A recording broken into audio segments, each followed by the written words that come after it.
There's a stretch of ocean between Southeast Asia and Australia that never once dropped low enough to walk across, not during any ice age, not during any sea level drop in the last million years. And yet, roughly 65,000 years ago, humans were already standing on the other side.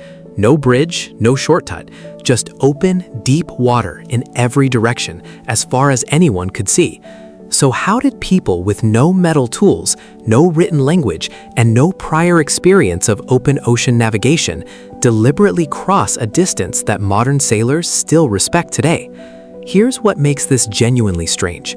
This wasn't a narrow channel someone could have drifted across by accident. Between the edge of the Southeast Asian mainland and the islands leading toward Australia sits a deep water barrier scientists call the Wallace Line, a boundary so significant that animal species on either side evolved completely differently because almost nothing naturally crossed it. Tigers never made it across, elephants never made it across, and yet humans did. So what did we have that every other species on the planet didn't? To understand this, you have to look at what a crossing like this would have actually required.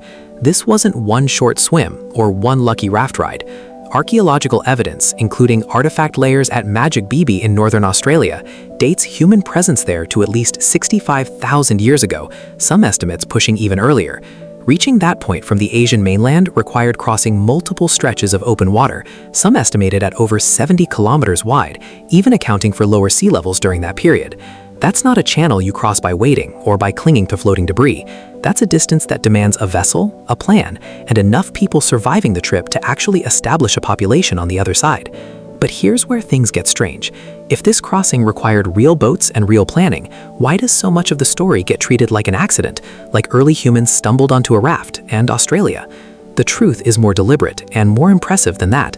Researchers studying the geography of this migration route have pointed out something crucial. From several vantage points along the island chains leading toward Australia, you can actually see smoke from wildfires or hints of landmass on clear days, even across open water. This means early humans likely weren't blindly setting out into nothing.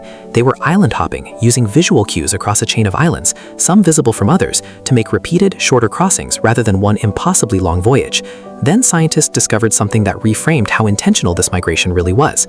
Studies analyzing the genetics of modern Aboriginal Australian populations, including research published in journals covering human population genetics, show a population large enough and genetically diverse enough that this couldn't have been a single accidental raft of survivors. It required a substantial number of people crossing, likely across multiple journeys, meaning this wasn't one lucky group getting swept away by a storm. This was a sustained, repeated effort by a population that kept going back for more people or kept sending more groups across, generation after generation. That's when everything changed in how researchers viewed early human capability. This wasn't opportunistic drifting. This was navigation, planning, and almost certainly deliberate boat building, tens of thousands of years before anything we typically associate with seafaring civilizations, long before the Egyptians, long before the Polynesians, long before anyone was supposedly capable of organized ocean travel at all.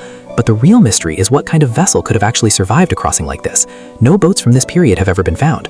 Wood, bamboo, and plant fiber don't preserve well over tens of thousands of years, especially not in wet coastal environments. So researchers have had to reconstruct plausible vessel designs using experimental archaeology instead. In several documented experiments, researchers have built bamboo rafts using only tools and materials that would have been available to early humans, then tested them on the actual ocean currents between Indonesia and Australia. Some of these experimental rafts failed quickly, breaking apart or drifting off course entirely. Others made partial progress, revealing just how difficult and how much trial and error this journey likely required. This tells you something important. Early humans probably didn't succeed on their first attempt. They likely lost people, lost rafts, and lost entire expeditions to the ocean long before anyone made it across successfully. Here's something that should genuinely surprise you. This wasn't a one-time achievement isolated to a single ocean crossing in human history. Similar deep-water migrations happened elsewhere too. The peopling of the Pacific Islands, thousands of years later, required Polynesian navigators to cross even greater distances, using double-hulled canoes, wave pattern reading, and star navigation, without instruments, without written maps, sometimes covering over 2,000 kilometers of open ocean to find islands too small to see from their starting point. Researchers studying traditional Polynesian navigation, including work documented through the voyages of reconstructed vessels like the Hokulea, have shown that these techniques, reading swells, following bird flight patterns, tracking star positions, were precise enough to reliably locate islands separated by enormous, empty stretches of ocean. This suggests something significant. Ocean crossing wasn't a rare fluke that happened once in one part of the world. It was a repeatable human skill, refined independently in multiple regions across tens of thousands of years. And this raises an unsettling question. If ancient humans were capable of this level of planning, risk-taking, and technical skill, using nothing but natural materials and careful observation, why do so many popular narratives still paint prehistoric humans as simple, reactive creatures, barely capable of complex thought? Some researchers argue this reflects a modern bias more than an ancient reality, a tendency to underestimate the intelligence of people who didn't leave behind metal tools or written records, simply because their achievements were harder for us to recognize thousands of years later. There's another layer to this that deserves attention. Crossing open ocean wasn't just a physical challenge, it was a profound psychological one. Unlike walking across land, where you can usually see your destination, or at least trust that more land exists ahead, ocean crossings often meant setting out toward a horizon with no visible endpoint at all.